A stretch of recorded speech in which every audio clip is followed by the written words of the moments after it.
Just a few hours ago, we were in the car and said, what if we go to Baguio?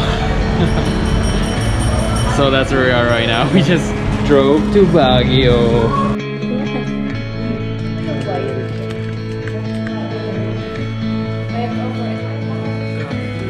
Not bad. This is our room for the night. We just took our bare essentials and left. The plan is no plan. Ayun, the plan is having no plan. It's so nice and cool here in Baguio. Dunkin' Donut. Dunkin' Donuts. It's really freezing here. It's like Japan. Baguio is a city on a hill. Wag mo na sundan yan na. Session road na kasi. Ang Baguio, ang summer capital. Dapat kumanan tayo. Kaya malamig. U-turn kanan na.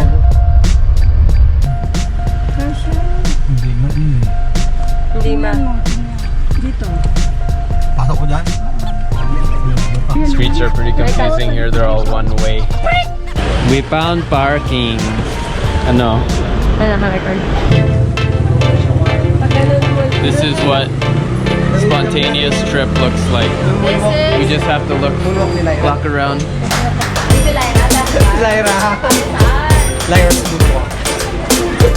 Looking for a place to eat. Looking for a place to eat in such a lighting dito. First timer as an adult. Saan ba tayo ngayon? Sa Baguio Session Road. Whoa.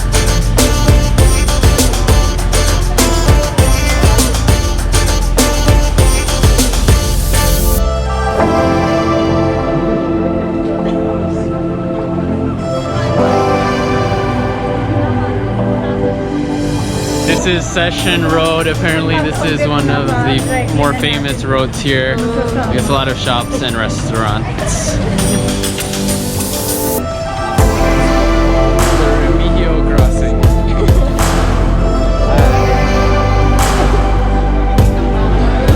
If only the rest of the Philippines was like this weather, right? Yeah. So nice to walk around. If the weather is like this in the whole Philippines, maybe all Filipinos are walking and there's no traffic. Closed, oh no, Dipong is closed. Roll. Okay, what happened now? So we're looking for a place to eat.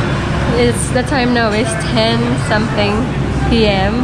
and then we were looking for the restaurants but everything but the whole restaurant ano ba sabihin ka doon? but the restaurants are closed. Hello. Okay, we found a place. We're gonna eat pizza. It's January 1 today. Happy New Year's. Oh, diba? Kasi January 1, that's why a bunch of the places are closed. Good thing we found a place to eat right now. Kwarto. Never. Sa bahay lang? Never. Never? Sa labas. We are just finishing up dinner back here, and the plan is we go to bed, wake up really early in the morning, see the sunrise, go back to our hotel, eat breakfast, then go to another location, then drive back home. So this is gonna be a super quick road trip, spontaneous trip. Let's see how it goes. Let's see if we can keep our plan or if plans are gonna change.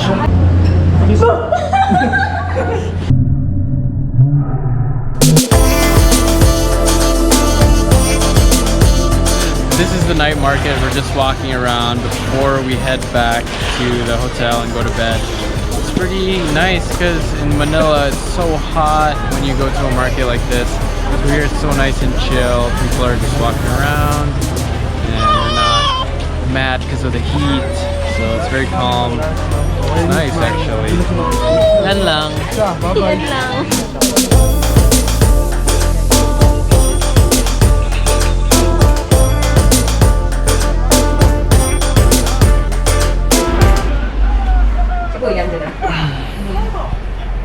Okay, plans definitely changed. We did not watch the sunrise. We decided just to chill, sleep in, eat breakfast, then head back. Morning. the sun. We're eating our breakfast here, and then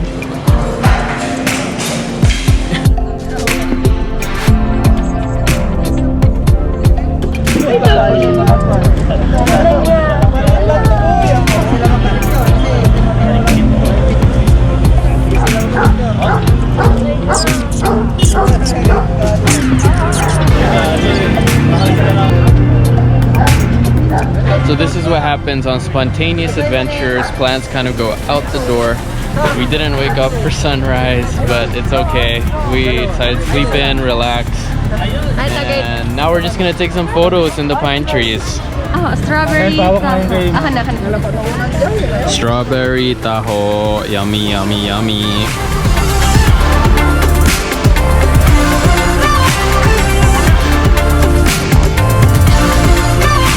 Just finished our little photo sesh here.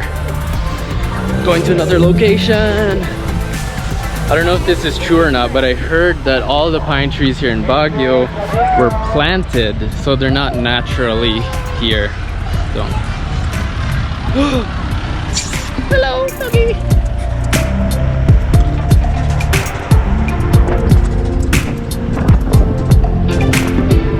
Right now, it's really cool. A lot of pine trees. You can smell the pine. We're just making some quick stops to take some photos, and we have to head back to Manila.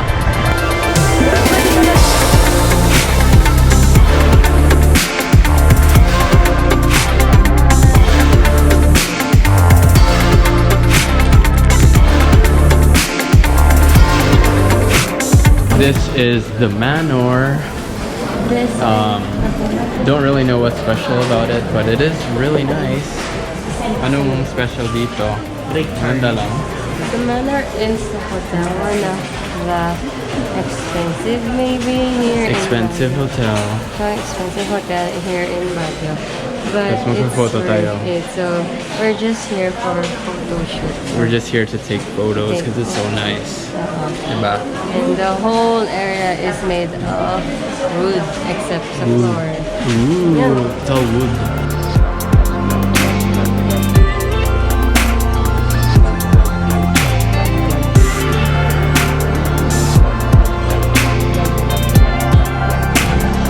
Fancy smanchy.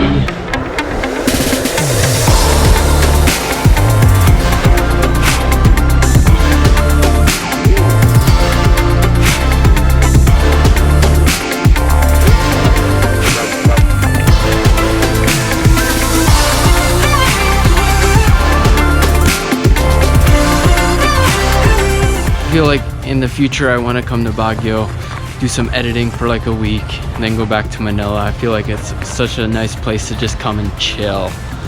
I don't think it's super adventurous, but it's just a nice chill spot to come to.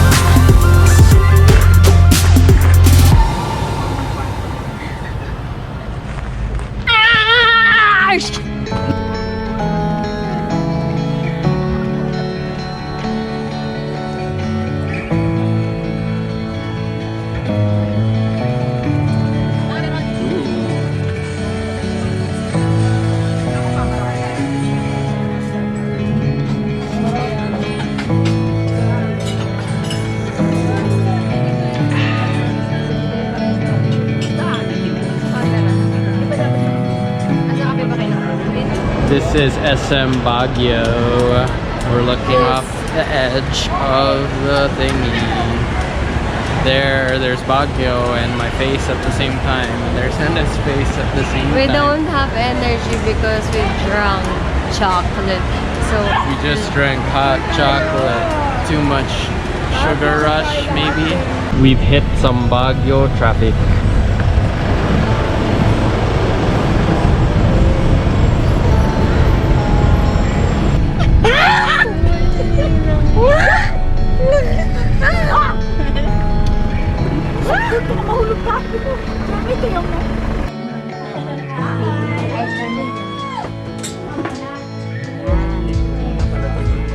This is one of Henna's relatives' house. We're just stopping by to say hi before we head back to Manila. House on a hill. All their houses are on the hill. Look at this view.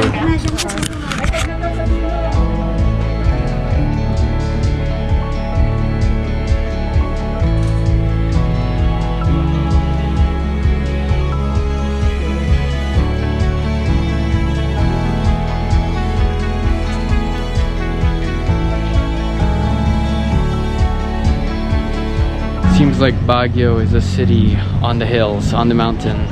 Yeah. That's All what the I houses are on the mountains.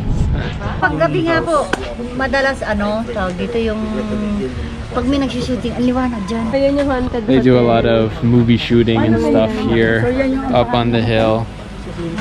Horror movies, apparently. This is the residential side of Baguio.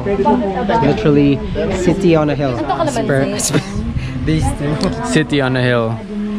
Yes. City on a town. So this is an itak. In Tagalog, it's itak. This has many names like machete. Machete. It's close to machete. Very useful in the Philippines. Teka lang.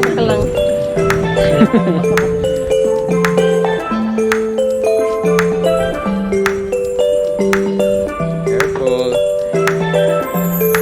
GoPro, stop recording. Here we go, heading back home. Heading back home. Heading back home. Here we go, we're heading into the clouds.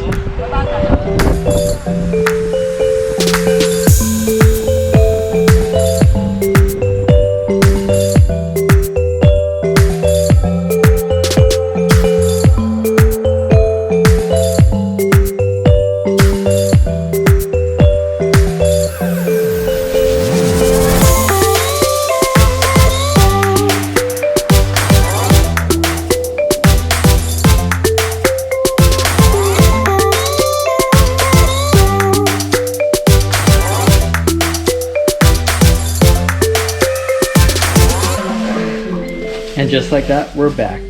Trip done. Pagod na.